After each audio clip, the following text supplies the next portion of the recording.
Баршаңызға сәлем, Гүлдер әлемі каналына қош келдіңіздер. Бүгін мен сіздерге өте әдемі гүл бальзаминнің күтімі жайлы айтайын деп отырмын. Бальзаминнің күтімін үй жағдайында қалай жасау керек, қалай көбейту керек, қандай топырақта отырады, білгілеріңіз келсе, осы видеоны соңына дейін көріңіздер. Каналға тіркелмеген болсаңыздар, тіркеліп, лайк басып, комментария жазып, қоңыраушаны қосып қойыңыздар. Және де менің каналымда көптеген гүлдердің күтімі бар. Каналға кіріп видео дегенді бассаңыздар, бүкіл менің каналымдағы видеоның бәрі шығатын болады. Астына қарай, жоғары қарай көтеріп, барлық астындағы видеолардың бәрін көріп шықсаңыздар болады. Бальзамин бұл бізде қазір бөлмеде өсетін бальзаминнің түрі бұл. Бальзаминдер негізі жарықта жақсы өседі. Барлық гүлдер, гүлдейтін гүлдердің барлығы жарықты жақсы көреді. Соның ішінде біздің бальзамин бұл кәдімгі күнге шыдамды. Терезенің алдында тұра береді. Қатты ыстық шілденің күндерінде терезенің алдына қоюға болмайды. Себебі біздің әйнегіміз шілденің күндерінде даладағы ыстықты үйге кәдімгі лупалар секілді екі есе қылып кіргізеді. Сол кезде көп гүлдердің жапырақтары күйіп қалады.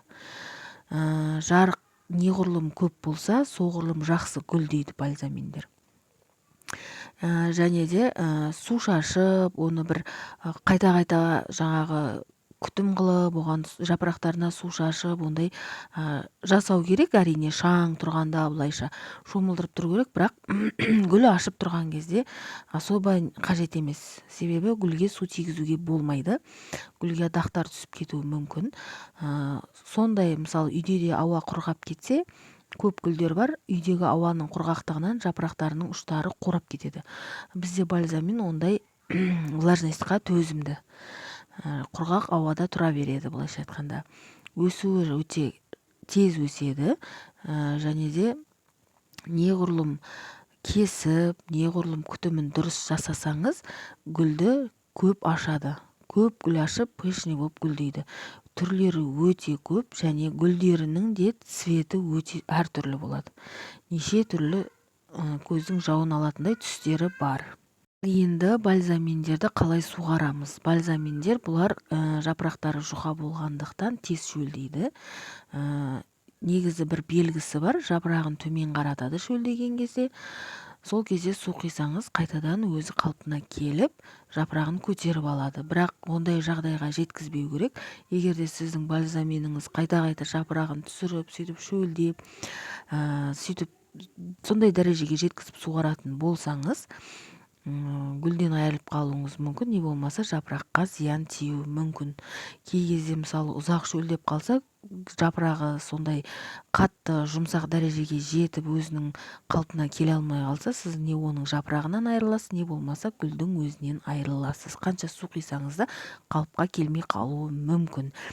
Енді бұл гүл жапырағы жаңағы шөлдегенде төмен түсіреді дедік қой, бірақ негізінде топырағының үнемі бір қалыпты дәрежеде ылғал болып тұрғанын ұнатады. Себебі біз айтамыз ғой, қалың жапырақты гүлдерді горшоктың жартысына шейін құрғағанша суғармаймыз. Ал жұқа жапырақты гүлдерді горшоктың беткі жағы кепсе, болды суғарамыз. Себебі бұлар өздері белгі береді, жаңағыдай жапырағын төмен түсіріп, сол дәрежеге жеткізбей суғарып тұруымыз керек. Өздеріне керекті влагасын беріп тұруымыз керек. Енді сұрайтын шығарсыздар сіздер, қанша уақытта, қанша күн сайын суғарамыз, апта сайын суғарамыз ба, қалай суғарамыз депті. Негізі әркімнің өзінің үйінің ауасына қарай суғарасыздар. Сіздің терезеңізге қаншалықты күн түсетінін, қанша уақыттан кейін ол жерден күн кетіп қалатынын, сіздің топырағыңыз қандай, горшогыңыз үлкен ба, кіші ма, мен оны білмеймін ғой. Сол себептен гүлдің өзінің топырағына қарап суғарасыздар. Маған көрермендер көп жазады, қанша күнде су құямыз, соны айтып өтіңіз деп. Мен оны айтып өте алмаймын. Себебі сіздің жаңағыдай. Мысалы, сіздің үйіңіз көлеңке жақта шығар, не болмаса терезеңіз көлеңке жақта шығар, не болмаса үйіңіздің іші сондай үнемі влажный болып тұратын шығар, может құрғақ болып тұратын шығар, топырағыңыз тез кеуіп кететін шығар. топырақтың құрамына да байланысты да гүлдерге су берген. Сол үшін мен бір аптада суғарасын, 2 аптада суғарасын деп айтсам, сіздер дәл соны ұстанып, бір аптада 2 аптада суғарсаңыз, осындай жұқа жапырақтылар қурап кетсе, қалың жапырақтардың тамыры шіріп кетсе, ол кезде уже менің айтқаным дұрыс болмай қалады. Сіздерде де кәдімгідей маған деген сенімсіздік пайда болады. Сол үшін мына күнде құясың, мына күнде құясың деп айта алмаймын. Бірақ бальзаминдер үнемі топырақтың астыңғы жағының ылғал болып тұрғанын ұнатады. Ал енді бальзаминнің топырағына келетін болсақ, бальзаминдер бұлар топырақ особо қатты талғамайды. Бірақ негізінде жаңағы гүлдейтін гүлдерге арналған топырақ алсаңыз болады. Оған кішкене құм қоссаңыз болады. Астына дренаж жасау міндетті. Себебі тамырлары жұқа болғандықтан астына дренаж керек.